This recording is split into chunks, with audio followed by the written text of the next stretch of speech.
जाना है,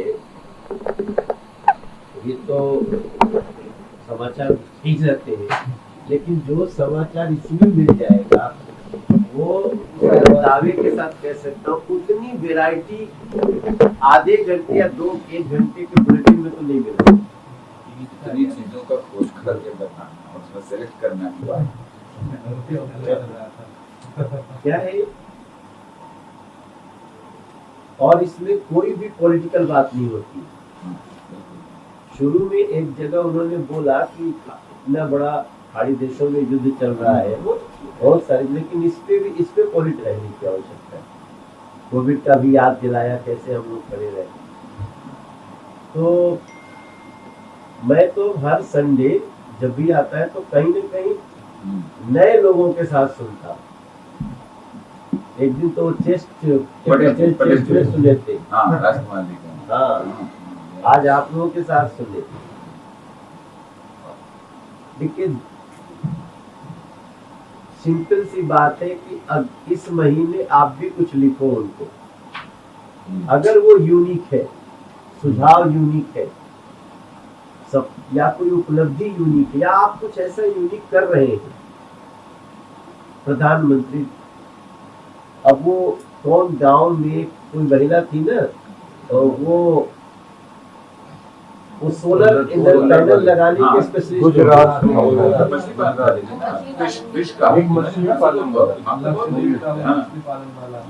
तो वो ऑलरेडी रिजर्व है वहीं पे उसने जाल लगा के शुरू कर कोल्ड स्टोरेज वाला वो मशीन लगी हुई है उसकी, पानी को रोकने के लिए उसने अपना नेट लगा दिया। एपिसोड मन की बात थी, ऐसे में आप काफ़ी लोगों के साथ मिलकर मन की बात देखते नजर आए, क्या उद्देश्य है और क्या एक मैसेज देने की कोशिश कर रहे हैं? कि मैं मन की बात को देश से संबंधित सामान्य ज्ञान का सबसे बड़ा केंद्र मानता हूं। देश संबंधित आधे घंटे में जो बड़े से बड़ा इंफॉर्मेशन कि आपको आधे घंटे के बाद फील होगा कि मैं पूरा देश देख करके आया हूं, वो कार्यक्रम है मन की बात।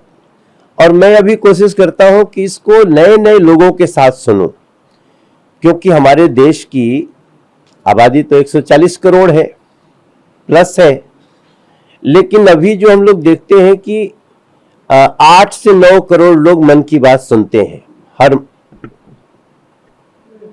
रविवार को, महीने के आखिरी रविवार को। तो हमारी कोशिश है कि एक आधे घंटे के लिए पूरा देश बैठे और प्रधानमंत्री के द्वारा दी गई इंफॉर्मेशन, मतलब फेक इंफॉर्मेशन का भी एक बहुत बड़ा काट है, वरना हमारे देश को भ्रमित करने के लिए साजिश करने वाले बहुत लोग हैं। तो आज मैं दिल्ली यूनिवर्सिटी के विधि संकाय जो लॉ फैकल्टी है उनके स्टूडेंट्स के साथ मैंने सुना, कुछ कई हमारे लाइब्रेरियन सर यहाँ पे हैं, कई अलग अलग महत्वपूर्ण लोग प्रोफेसर से, एसोसिएट प्रोफेसर से। विपिन तिवारी जी के घर में हमने ये आज का रखा, जमीन पे बैठ के हम लोग सुने, कोई ऐसी तैयारी नहीं कि हम पहले से केवल सुनने के लिए सब कुछ सोफा लगा रहे हैं। हमने बहुत नॉर्मली सुना, और जो फर्स्ट टाइम लोग देखे उनके चेहरे की खुशी आज की हमारी उपलब्धि है। मैं खुद भी नोट्स बनाता हूं और मैं सबसे बोलता हूं कि आप केवल सुनने के लिए कि हाँ बैठे थे सुन लिया, फोटो खिंचा गई, हम कहीं भेज देंगे, मोदी जी खुश हो जाएंगे, नो, मोदी जी ऐसे खुश होने वाले व्यक्ति नहीं है। आप देखिए मेरा नोट्स जो है, युद्ध पर नो पॉलिटिक्स, सबसे प्रार्थना है हर पार्टियों से, फिटनेस पे ध्यान दो, योगा का डे आने वाला है, योगा के प्रति सबको सचेत करना है। जम्मू कश्मीर में कैसे क्रिकेट, जहां लोग बोलते थे खून की नदियां बहेंगी, अब वहां बच्चे रणजी ट्रॉफी चैंपियन हो रहे हैं। पांडुलिपि को बचाने के लिए कितने प्रयास हो रहे हैं, नागालैंड से लेके, और जल संरक्षण, 3000 फीट ऊपर त्रिपुरा के गांव में पानी पहुंच जाना, ये मछुआरों के लिए कैसे वेदर तक के सिचुएशन को संभालने का काम हो रहा है। तो पॉन्ड फार्मिंग तक। हम दिल्ली में छठ का पर्व करने के लिए वो चमकीला लगा करके तालाब बनाते हैं, छोड़ देते हैं। हमारे यहाँ पॉन्ड फार्मिंग चमकीला लगा के लोग मछली पालन कर रहे हैं कर्नाटक की से। तो ऐसी बहुत सारी चीजें, और लास्ट में ये भी कहते हैं कि कंट्रीमैन प्लीज शेयर थॉट्स, आप अपनी और नई जानकारी बताइएगा जिसके अनुसार हम शासन भी चला सकें, उसको हम एग्जीक्यूशन में भी ला सकें और वो चीज हमारे गवर्नमेंट के लिए लाभदायक हो सके। इतनी सारी चीजों को लेकर के आज भी मन की बात का एपिसोड बहुत अच्छा रहा, और मैं आज जो हमारे साथ देखे हैं उनको थैंक्स करता हूँ। मिडिल ईस्ट की, और जिस तरह से हम कई दिनों से सुन रहे हैं एलपीजी सीएनजी को लेके जो अफवाहें आ रही है, अमित शाह जी ने भी आज यही कहा कि कोई किल्लत नहीं है, प्रधानमंत्री कहते नजर आती है, अफवाह उड़ कहाँ से रहा है? देखो, आम तौर पे जो पहले देश चलाते थे वो ऐसे ही करते थे। कहीं खाड़ी देश में कुछ हुआ, यहाँ सब जानबूझ के डिस्टर्ब कराते थे, काला बाजारियों से मिल जाते थे, जमाखोरों से मिलते थे और जनता की लूट होती थी। अब विचार बदला हुआ है। अभी चाहे हमको 10 रुपया लीटर एक्साइज में कम करना पड़ा, इस समय डीजल पेट्रोल का दाम बढ़ता, क्योंकि जो संकट आया है उसमें डीजल पेट्रोल का दाम 10-12 रुपए बढ़ सकता था। वो भारत सरकार ने अपने सीने पे ले लिया, वो बोझ भारत सरकार उठाएगी। एक्साइज ड्यूटी 10 रुपया कम कर दिया। ये वही कर सकता है ना जिसको देश के परेशानियों की चिंता हो। और देखिए, इसमें तो कोई दो राय नहीं है।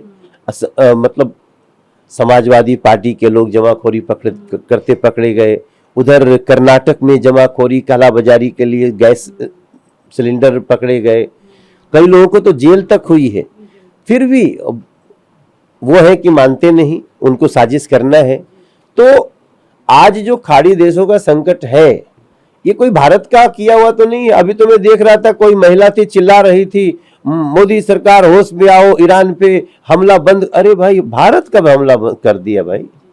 तो इतना बेसब्र है लोग मोदी सरकार को जिम्मेदारी देने के लिए, जबकि हम युद्ध को शांत करने में लगे।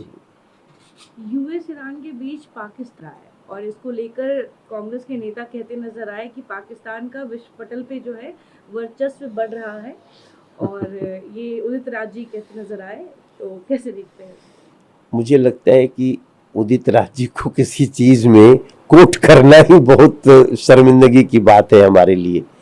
उनको छोड़ दीजिए, वो क्या कर रहे हैं क्या नहीं कर रहे हैं। हमें भारत की चिंता है, और भारत से दुनिया के जो मित्र देश हैं उनसे संबंधों की चिंता है। हम अपने देश को डीजल, पेट्रोल, गैस सब कुछ पर्याप्त रूप से दे रहे हैं और देते रहेंगे, ये हमारी कमिटमेंट है। आखिरी सवाल, बंगाल एकमात्र राज्य है जहां से घुसपैठियों को आना बंद करना होगा, तभी घुसपैठियां बंद होंगे। इस बयान को कैसे देखते हैं? एकमात्र राज्य है, ये तो इस समय देश का 80% से ज्यादा लोग इस सत्य को समझ चुका है कि हमारे देश में इलीगल घुसपैठियों का एकमात्र रास्ता अब पश्चिम बंगाल का और बांग्लादेश का जो बॉर्डर है वहां से हो रहा है। और बहुत सारी, अभी कल ही जैसे उन्होंने कहा कि हम तार फेंसिंग करने के लिए जमीन तक नहीं दिया पश्चिम बंगाल सरकार ने। तो इसलिए इंपॉर्टेंट है कि ये पश्चिम बंगाल के लिए ही नहीं, पूरे देश की सुरक्षा के लिए इंपॉर्टेंट चुनाव है। और मैं अभी 4 दिन हम वहां काम करके आ चुके हैं। हम आपको विश्वास से बता सकते हैं कि इस बार पश्चिम बंगाल की आम जनता उसने डिसाइड कर लिया है कि नहीं, माँ, माटी, मानुष तीनों की शत्रु है ये सरकार। तो डेटा इज डेटा।